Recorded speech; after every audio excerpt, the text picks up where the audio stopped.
wakil presidennya? Gibran ngantuk ya.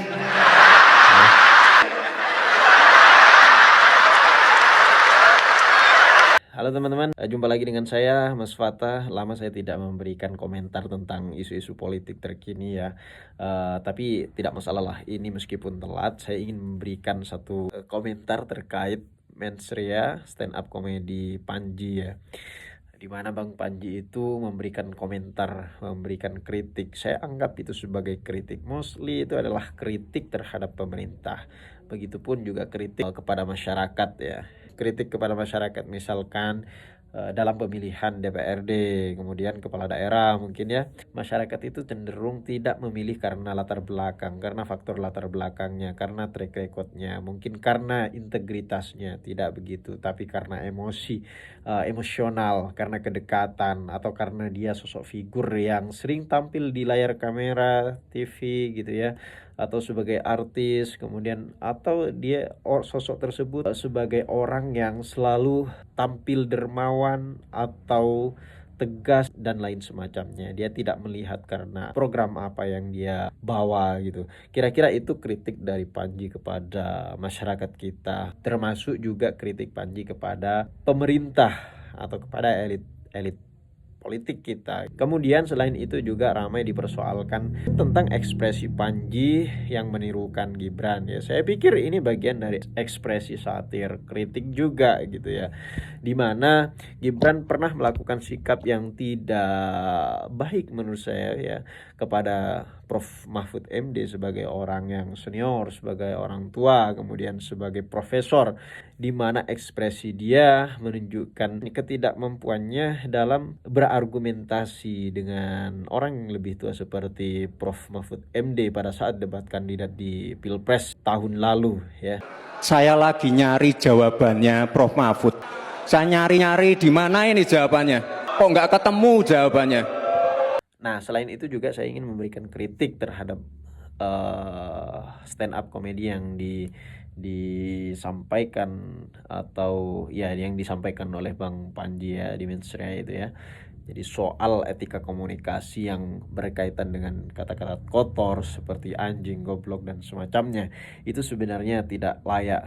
Kemudian itu ditanamkan di benak publik, di benak generasi-generasi muda kita. Itu sebenarnya kata-kata yang kurang pantas dibicarakan di depan umum, yang meskipun stand up ini dianggap sebagai stand up yang private ya, orang-orang tertentu yang bisa nonton, tapi ini kan dipublikasikan di Netflix sehingga banyak orang yang menontonnya dan banyak publik yang menonton itu sehingga semua orang tahu gitu, tidak hanya orang-orang tertentu gitu. Jadi saya pikir itu kritik saya. Kemudian yang kedua saya ingin memberikan kritik terhadap Bang Panji, di mana Bang Panji beberapa kali ya melakukan ad hominem, meskipun itu saya satir ya, bagian dari satir yang disampaikan kepada Bang Bahlil di stand up komedinya.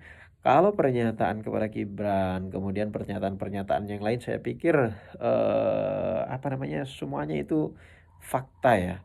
Yang harus dipersoalkan juga mungkin yang berkaitan dengan Gibran pada saat menjabat wakil presiden, baru terpilih menjadi wakil presiden, dia sudah membuat program yang namanya Lapor Mas Gibran gitu.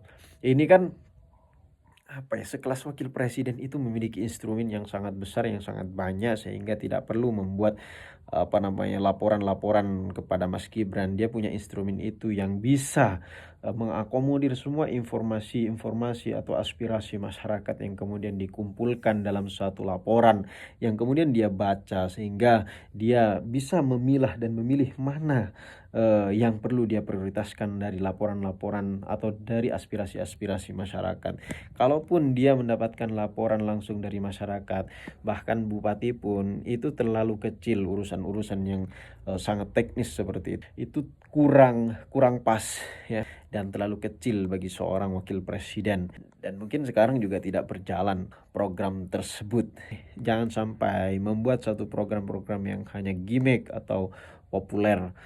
pada intinya dari semua yang disampaikan Bang Panji itu, secara akumulasi dia ingin menyampaikan bahwa bangsa ini masih memerlukan pendidikan politik, di mana masyarakat harus dicerdaskan dengan hal-hal yang berkaitan dengan politik agar tidak menjadi korban politik, tapi mereka menjadi aktor yang bisa memanfaatkan dari proses-proses politik yang dijalani selama ini ataupun yang akan datang.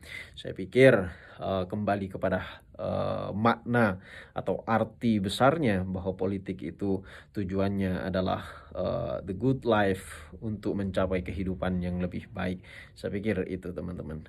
Terima kasih.